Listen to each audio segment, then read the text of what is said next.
lifted high, be lifted high.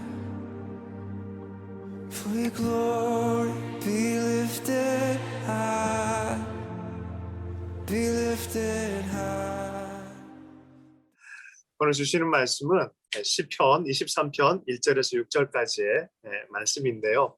자기 이름을 위하여 의의 길로 인도하신도다 라는 제목으로 해서 말씀을 나눌 텐데, 제가 시편 23편 1절에 6절 읽을 때 여러분 눈으로 따라서 한번 읽어주시면 좋겠습니다. 여호와는 나의 목자시니 내게 부족함이 없으리로다.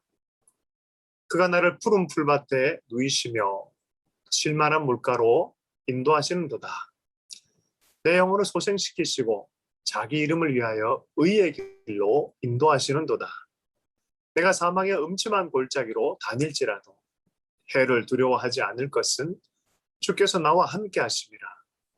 주의 지팡이와 막대기가 나를 안위하시나이다. 주께서 내 원수의 목전에서 내게 상을 차려주시고 기름을 내 머리에 부으셨으니 내 잔이 넘치나이다. 내 평생의 선하심과 인자하심이 반드시 나를 따르리니 내가 여호와의 집에 영원히 살리로다. 아멘. 최고의 애송시이죠. 오늘 시편 23편 말씀 오랜만에 제가 원래 에스겔서 36장을 좀 더 다루려고 하다가 어저께 갑자기 꿈속에서 이 23편의 말씀 중에 3절이 확 이렇게 다가왔어요. 그래서 하나님 이걸 묵상케 하시는구나라는 생각이 들었고, 묵상할수록 이게 에스겔 36장과도 연결이 되어진 것을 좀 제가 발견하면서 이 마음으로 좀 나누면 좋겠다라는 생각이 좀 들었어요. 시편 23편 말씀 1절과 3절까지 말씀 보면은 여호와가 내 목자시니 내가 부족함이 없는데 그분은 목자이시기 때문에 나를 푸른 풀밭으로 인도하시고 누이시고 쉴만한 물가로 인도하신다. 그분이 우리에게 인도하는 것은 좋은 것이고 또 쉼이 있는 것이고 생명이 있는 것이죠. 그래서 거기서 내 생명이 소생한다라고 말합니다. 그런데 이 끌어가는 방향이 아주 독특한 구절이 있죠. 자기 이름을 위하여 의의 길로 인도하신도다. 저는 이 10대 때 이 구절이 도무지 이해가 안 갔어요. 도무지 이게 아니 자기 이름을 위하여 왜 의의 길로 인도하시지? 이런 생각을 많이 갖게 되졌어요. 그런데 에스겔서나 다른 성경 구절 전체를 보면 하나님 이름의 영광이 매우 중요한 주제라는 것을 이해하고 난 다음부터 이게 구원에 관한 얘기구나라는 것을 이해하기 시작했어요. 에스겔서의 말씀에 보면은 이스라엘 백성이 주의 이름에 합당치 못한 일을 했고 말씀을 벗어났었고 하나님의 이름의 영광을 생각지도 못하고 또 쫓겨나간 그곳에서도 주님의 이름의 명예를 더럽혔다라고 표현하고 있어요. 그럼 끝난 거 아닌가요? 관계 끊어버리면 될 텐데 하나님이 끊을 수 없는 관계로 스스로가 언약을 해버리셨어요.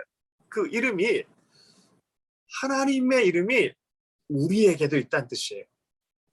나한테 그 이름이 있기 때문에 그 이름 때문에 하나님의 명예 때문에 하나님이 스스로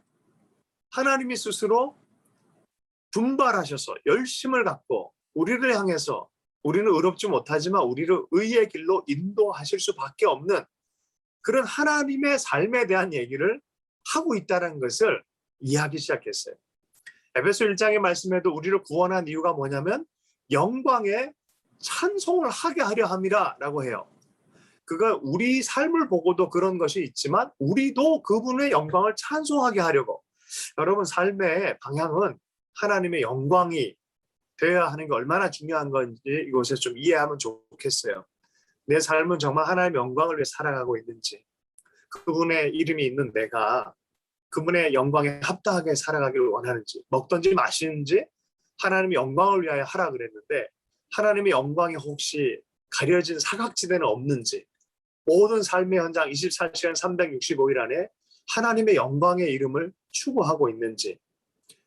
그런데 내 영혼이 죽은 때가 있는 거죠. 3절에 보면 내 영혼을 소생시키시고 가만 보니까 이미 거의 죽을 것 같은 영광이고 뭐고 내 영광도 못 차릴 그 정도로 그 상황에 하나님이 자신의 언약의 이름 때문에 당신의 이름이 우리에게 있기 때문에, 다른 말로 하면 관계 안에 우리를 설정해 두셨기 때문에 그분의 이름을 위해서 의의 길로 우리를 인도할 수밖에 없다는 얘기래요. 이거를 과거 개혁주의 또 혹은 칼빈이나 이런 계셨던 분들이 조금 더 논리적으로 아주 강하게 얘기했던 게 불가항력적 은혜, 성령의 견인, 전적 은혜라고 얘기를 했던 적이 있었어요.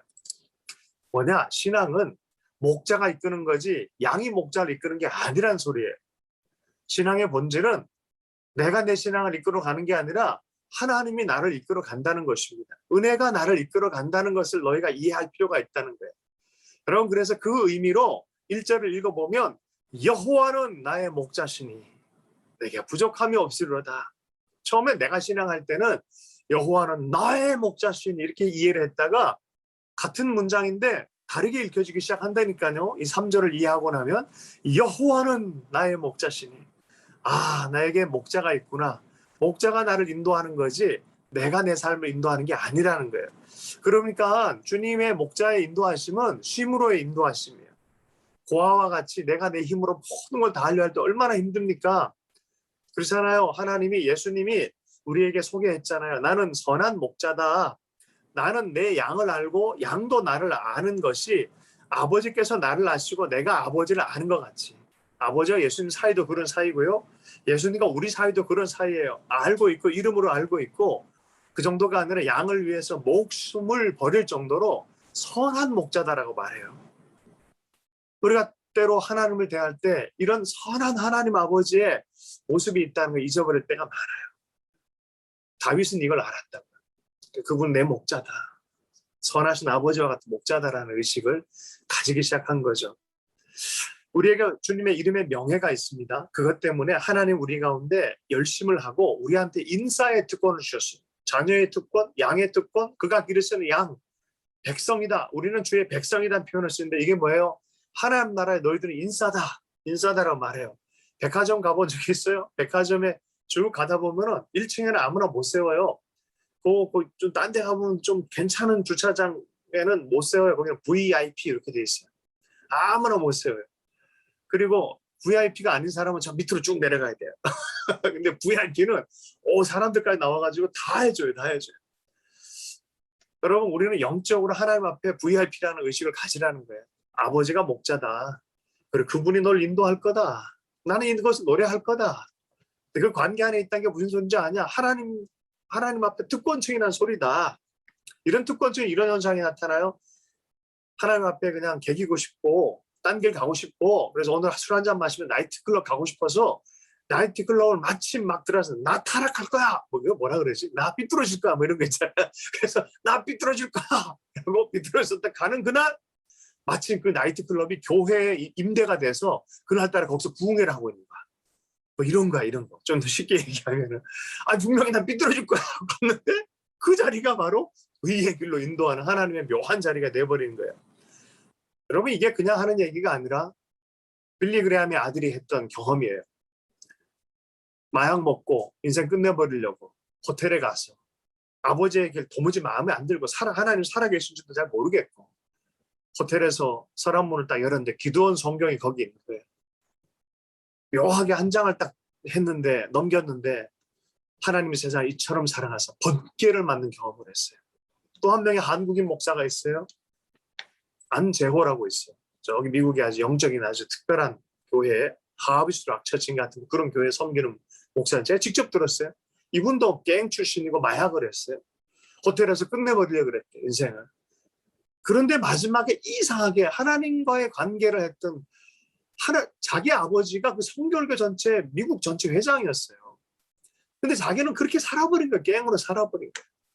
정말 하나님 살아계십니까? 그렇다면 나 좀 구해해 주세요. 그런 순간 그분의 표현으로는 2만 볼트의 전류가 머리부터 발끝까지 흘러갔대요. 우리가 잘 아는 은사주의 쪽에서 저항하는 그 최안이라는 목사님의 간증입니다. 4절부터 5절까지의 말씀을 보면요. 하나님의 특별한 관계 안에 있는 자들의 특권에 대해서 계속 얘기를 하는데 그 4절의 첫 번째 구절이 내가 사망의 음침한 골짜기를 다닐지라도라고 말해요.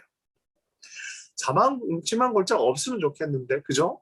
근데 그게 있을 거라는 거예요. 그럴지라도 내가 해 입는 거 별로 안 두려워한다. 내가 고난당하고 눈물 흘리고 고생하고 이런 거 그 중에서 나는 해당할 것에 대해서 두렵지 않다. 왠지 아냐? 주께서 나와 함께 합니다. 해를 받느냐 안 받느냐보다 하나님과 함께 동행하느냐 아니냐가 나한테는 더 중요하다는 거예요.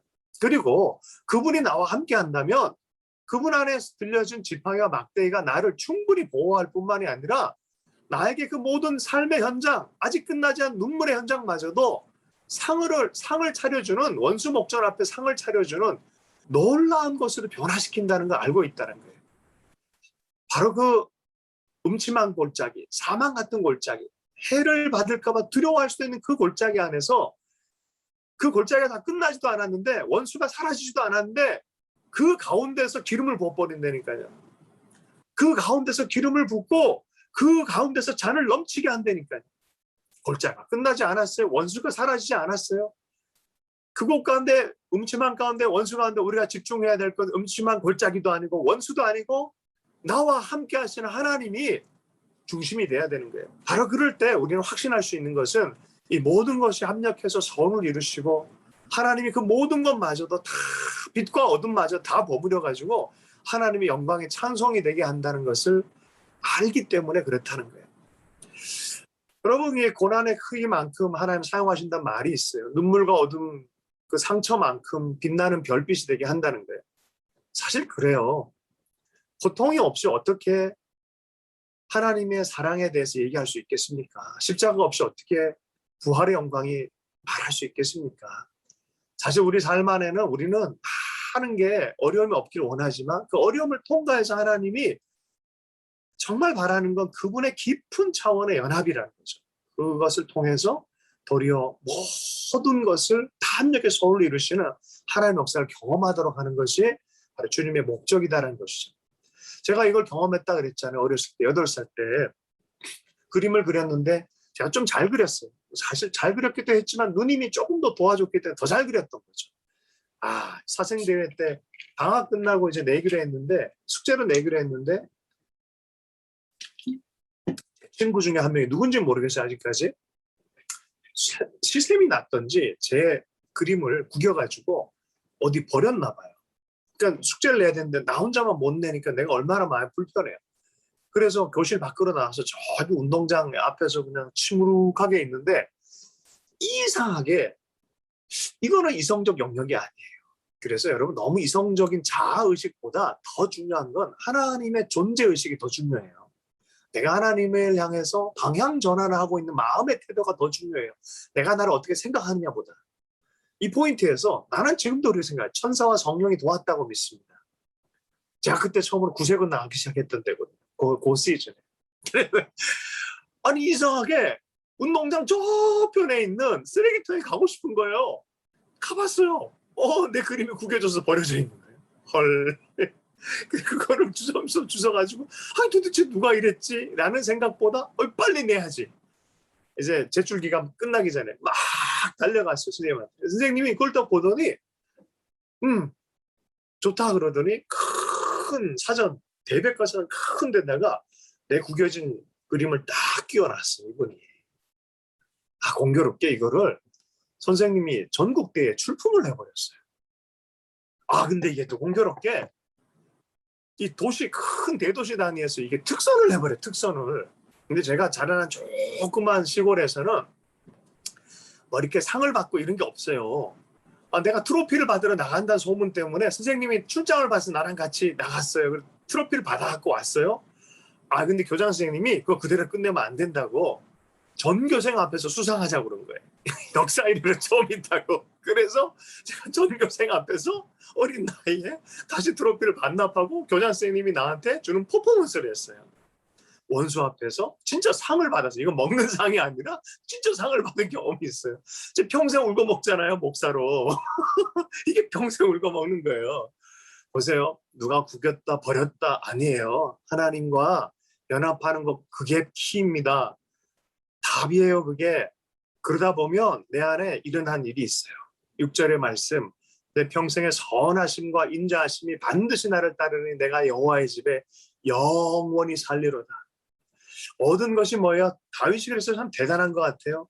내가 부여해줬다, 내가 권세 있다, 내가 생명을 많이 누린다를 얘기하지 않고 중심의 주제를 하나님의 사랑하심에 두었어요. 선하심과 인자하심에 두었어요. 그것이면 나는 충분하다는 거예요. 나는 그것을 이너프다 하다라는 거예요. 어떤 것보다 여러분 이게 사도 바울이 로마서 8장에서 얘기하는 거예요. 높음이나 깊음이나 다른 어떤 피조물이라도 우리를 우리 주 그리스도 예수 안에 있는 하나님의 사랑에서 끊을 수 없느니라. 자꾸 사도 바울은 이 얘기를 해. 그 위대한 사랑에서 끊을 수 없다를 얘기하는데 자꾸 옆에 와서 제 돈은요. 어제 잃어버린 관계는요. 자꾸 사람들 그런다는 거예요. 아니 그 사랑에서 끊을 수 없다니까 이러고 막 큰 목소리로 얘기를 하고 있는데 자꾸 와서 이거 어떻게 할래요? 이거 어떻게 할래요? 어린아이의 모습이죠. 물론 그런 눈물 흘리는 것과 상처난 것은 반드시 주님 치유하시겠다 그러세요. 주님이 하신 그 마지막 날에 우리가 주님 앞에서 완벽하게 다 회복되는 때가 있을 것이다 주님 말씀하셨어요. 그러나 보세요. 이 부족함이 없다 노래한 이유는 뭐였냐? 하나님의 사랑이었고 친밀함의 충만함이었어요. 결국 원수가 사라진 것도 아니고 사망의 골짜기에 끝난 것도 아니에요. 근데 그 안에서 하나님의 사랑의 충만함이 있으면 나는 부족함이 없다라고 말하는 거죠. 여러분 어떻게 보면 치유가 목적이 아닐 수 있어요. 하나님 입장에서는 동행이 목적일 수 있어요. 하나님과 동행의 깊은 목적. 여러분 그 오헨리의 단편 소설 그런 그 특별한 선물 그런 게 있잖아요. 아내는 금발머리를 잘라가지고 남편의 손목 시계를 줄을 사고 남편은 아내의 아름다운 머리를 이렇게 꽂아주기 위한 그 뭐라 그러죠? 그 머리에 꽂는 거? 예, 그거를 사주기 위해서 시계를 이렇게 파는 거죠. 그래서 크리스마스나 선물로 서로 딱 내놓은 거죠. 이 사람들이 잃어버린 건 뭐고 찾은 건 뭐겠습니까? 그죠? 잃어버린 거에 집중할까요? 우리가 왜 이런 이야기에 감동할까요?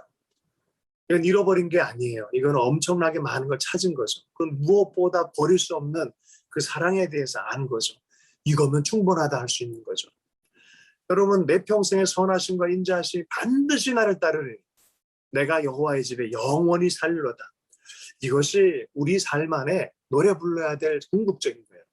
제 말씀을 마무리하면서 브라더 로렌스 젊은 수사가 밥 해주고 나무 길을 우리시가 하면 나무 이렇게 해주고 여기 수련하는 사제들 잘 수도원에서 사제들이 잘 이제 하나님 묵상 잘하도록 공부 잘하도록 돕는 수사로 들어갔어요. 근데 이 형제의 마음 안에 24시간 360일 주의 사랑에 집중하고 싶은 거예요. 하나님의 선하심 인자하심을 묵상하고 싶어서 설거지할 때도 뭐 할 때도 밥 지을 때도 빨래할 때도 늘 하나님 사랑에 자니까 주변에 사는 초기에는 막 야단을 쳤어요. 너무 심하다 그러고 뭐 그런다고 뭐가 변화가 있겠냐 말리기도 하고 그랬어요. 너무 인위적인 거 아니냐 막 그랬어요. 그러나 브라더롤에서 24시간 365일 그 사랑 안에서 자기를 발견하는 것을 연습했어요. 하나님이 어떻게 자기를 사랑하는지 또 하나님의 사랑이 얼마나 넓은지 설거지할 때도 삶의 모든 24시간 365일 모든 삶의 형태에서 계속 하나님의 사랑을 묵상했어요. 몇 개월이 지나고 1년이 지났을 때 더 이상 사람들이 브라더 로렌스를 욕할 수가 없었어요. 왜냐하면 그가 말하지 않아도 그의 삶의 주변에 명백한 하나님의 임재가 나타났기 때문에 그래요. 이제 수도원을 뛰어넘고 마을을 뛰어넘고 그 시대를 뛰어넘어서 수백 년이 지난 지금에 그때 그분이 밥해준 사람들은 기억도 안 나는데 부엌에서 일하면서 수사로서 일하면서 그랬던 그 하나님의 사랑을 묵상했던 브라더 로렌스는 지금도 우리가 얘기를 하잖아요. 그분이 쓴 책이 하나님의 임재 연습이에요. 바로 그 하나님의 사랑에 집중하는 여러분 다른 것이 아니에요. 영적 전쟁 하는데 진짜 이기는 거 하나님의 사랑 깊이 들어가는 거예요.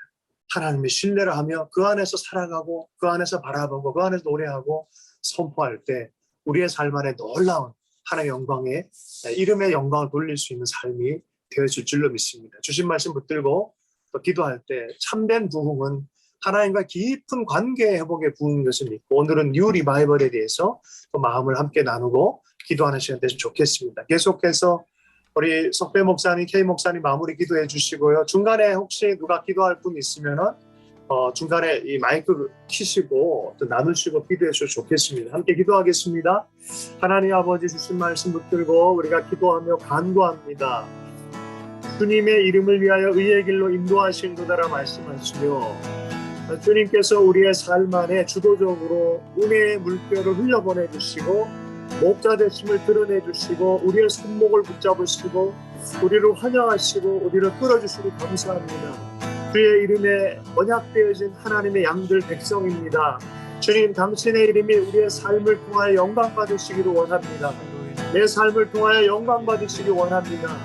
하나님, 주의 성령님 역사해 주셔서 우리가 마땅히 주님과 동행하는 것들에 대한 기쁨으로 찬양하기를 원합니다. 아버지, 더욱더 할 수 있도록 성령님 힘주시고 지혜와 계승을 부어주시고 하나님 아버지여, 아버지 우리 인생에서 가장 아름다운 주의 사랑에 연합되어진 사랑의 사도와 같이 주님을 예배하는 자로 살아갈 수 있도록 역사해 주실 때 우리의 삶의 모든 순간 365일 24시간 그리스도의 사랑으로 충만할 수 있도록 역사해 주시고 하나님, 그 믿음 안에서 우리가 살아갈 때 원수 앞에서라도 상을 베푸시는 주님을 보게 해주시고 모든 것이 함께 선을 이룰 뿐만이 아니라 넘쳐나는 기름 부으심으로 주님 세우시고 하나님 아버지 모든 것이 넉넉히 이기게 하시는 하나님의 승리 안에서 볼 수 있는 눈으로 살아가게 해주실 줄로 믿습니다.